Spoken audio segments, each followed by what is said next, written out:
Jake woke up to the blaring sound of his alarm clock.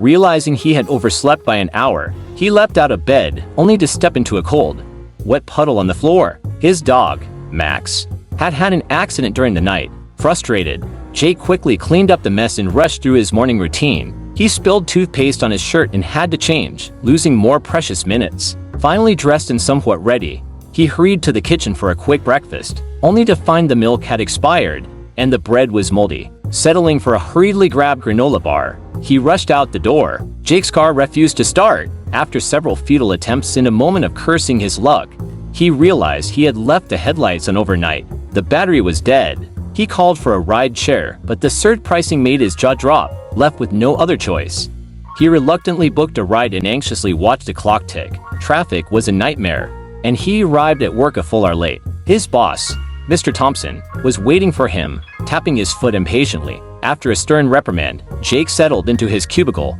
hoping the day would improve. His computer greeted him with a blue screen of death.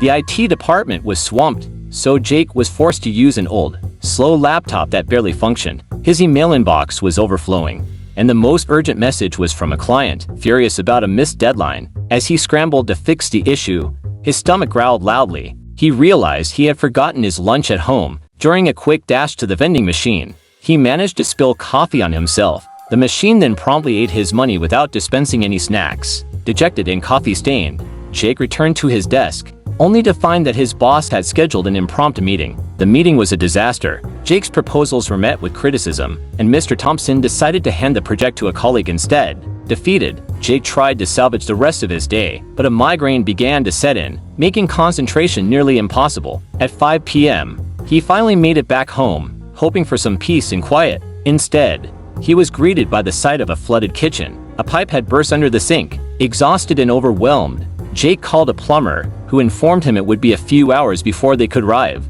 Collapsing onto the couch, Jake sighed deeply. Max jumped up beside him, offering a small bit of comfort. As Jake petted his loyal companion, he reminded himself that some days are just like this, and tomorrow would be a new chance for things to go right.